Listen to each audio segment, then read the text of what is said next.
بسم اللہ الرحمن الرحیم۔ اللہ تعالیٰ نے قرآن پاک میں ارشاد فرمایا کل نفس ذائقۃ الموت، فرمایا ہر نفس نے، ہر جان نے موت کا ذائقہ جو ہے وہ چکھنا ہے۔ فرمایا ثم الینا ترجعون، پھر تم نے ہماری طرف ہی لوٹنا ہے۔ اس آیت کریمہ میں اللہ تبارک و تعالیٰ فرما رہا ہے کہ اس دنیا میں آ کر یہ نہ سمجھ لینا کہ یہ ہمیشہ کی زندگی ہے۔ فرمایا کہ ہر نفس نے، ہر جان نے موت کا ذائقہ جو ہے وہ چکھنا ہے۔ تم جہاں کہیں بھی بھاگ جاؤ، ثم الینا ترجعون، پھر بھی تم نے ہماری طرف ہی لوٹنا ہے۔ جس طرح اللہ تعالیٰ نے دوسرے مقام پر ارشاد فرمایا اینما تکونوا یدرککم الموت ولو کنتم فی بروج مشیدہ، فرمایا کہ تم جہاں کہیں بھی ہوں گے نا، لیکن موت تمہیں ضرور آ پکڑے گی۔ فی بروج مشیدہ، چاہے تم مضبوط کلوں میں بھی چھپ جاؤ، چاہے تم لوہے کے گھر بھی بنا لو اس میں بھی چھپ جاؤ، لیکن موت پھر بھی تمہیں آ کر ہی رہے گی۔ تو عزیز سامعین کرام، اسی طرح سوال پیدا ہوتا ہے کہ زندگی اور موت کو کیوں پیدا کیا گیا؟ اللہ تعالیٰ نے قرآن پاک میں ارشاد فرمایا الذی خلق الموت والحیات لیبلوکم ایکم احسن عملا، فرمایا کہ زندگی اور موت کو اس لیے پیدا کیا گیا ہے تاکہ تمہاری جانچ پڑتال کی جائے ایکم احسن عملا، تم میں سے کس کی اعمال اچھی ہے۔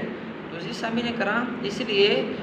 اگر کسی کے اعمال اچھے ہوں گے تو وہ جنت میں جائے گا، اگر کسی کے اعمال برے ہوں گے تو وہ جہنم میں جائے گا۔ لہٰذا آج ہمارے پاس وقت ہے ہم اچھے اعمال کریں تاکہ ہمیں مرنے کے بعد بھی اس کا فائدہ جو ہے وہ ملتا رہے۔ جس طرح مسلم شریف کی حدیث ہے، حضور علیہ الصلوۃ نے ارشاد فرمایا کہ جب انسان مر جاتا ہے اس کے سارے اعمال ختم ہو جاتے ہیں، منقطع ہو جاتے ہیں، لیکن 3 عمل ایسے ہیں کہ اس کو مرنے کے بعد بھی اس کو فائدہ دیتے رہتے ہیں، یعنی اس کو اس کا ثواب جو ہے وہ ملتا رہتا ہے۔ صحابہ اکرام نے عرض کی یا رسول اللہ وہ کون سے 3 عمل ہیں؟ فرمایا کہ پہلا عمل یہی ہے کہ مرنے والا شخص جو ہے اپنی زندگی میں مسجد یا مدرسہ بنوا جائے۔ فرمایا اس کے مرنے کے بعد اس مسجد اور مدرسے میں اللہ کی عبادت ہوتی رہے گی، قرآن پاک کی تلاوت ہوتی رہے گی، مرنے والے کو اس کا ثواب ملتا رہے گا۔ فرمایا کہ دوسرا عمل یہی ہے کہ اگر مرنے والا شخص جو ہے اپنی زندگی میں کسی کو دین اسلام کی تعلیم دے جائے، یعنی کسی کو قاری قرآن بنا جائے، کسی کو حافظ قرآن بنایا جائے یا کسی کو عالم بنا جائے، فرمایا اس کے مرنے کے بعد یہ تعلیم کا سلسلہ چلتا رہے گا تو اس مرنے والے کو اس کا ثواب جو ہے وہ ملتا رہے گا۔ اور فرمایا کہ تیسرا عمل یہی ہے کہ اگر مرنے والا شخص جو ہے اپنے پیچھے نیک اولاد کو چھوڑ جائے، فرمایا اس کے مرنے کے بعد اس کی نیک اولاد جو ہے نیکی کے کام کرتی رہے گی، مرنے والے کو اس کا ثواب جو ہے وہ ملتا رہے گا۔ جس طرح ایک واقعہ آتا ہے کہ حضرت عیسیٰ علیہ السلام کا ایک قبر سے گزر ہوا، تو جب قبر سے گزر ہوا تو آپ نے اپنی نبوت کی نگاہ سے دیکھا کہ اس قبر والے کو عذاب ہو رہا تھا، اس میت کو عذاب ہو رہا تھا قبر کا۔ تو آپ آگے چلے گئے، آپ کو آگے کام تھا، جب آپ واپس آئے، واپس آنے کے بعد پھر آپ کا اسی قبر سے گزر ہوا تو آپ نے اپنی نبوت کی نگاہ سے دیکھا کہ وہ قبر جو ہے جنت کے باغوں میں سے ایک باغ بنی ہوئی ہے۔ تو حضرت عیسیٰ علیہ السلام جو تھے وہ حیران ہو گئے کہ پہلے میں جب اس قبر سے گزرا تو یہ جہنم کا گھر بنی ہوئی تھی، اب جب میں واپس آیا ہوں یہ جنت کے باغوں میں سے ایک باغ بنی ہوئی ہے۔ تو حضرت عیسیٰ علیہ السلام نے اللہ کی بارگاہ میں عرض کی یا اللہ یہ کیا معاملہ ہے، یہ کیا وجہ ہے؟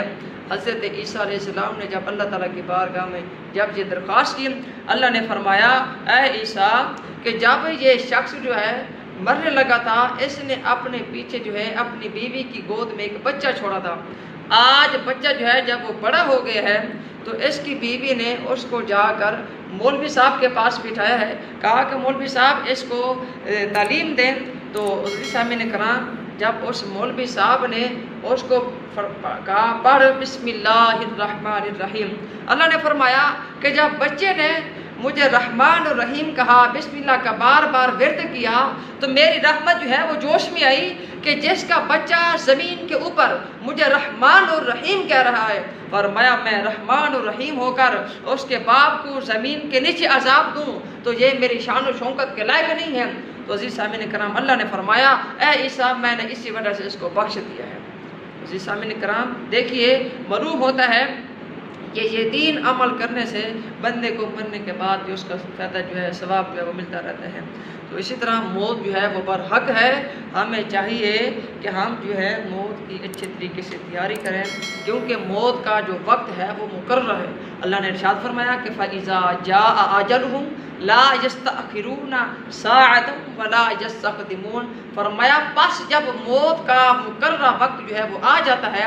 پھر ایک گھڑی نہ پیچھے ہٹ سکتی ہے نہ ایک گھڑی جو ہے وہ آگے بڑھ سکتی ہے۔ لہٰذا ہمیں چاہیے کہ ہم جو ہے موت کی تیاری کریں، قبر اور آخرت کی جو ہے وہ تیاری کریں۔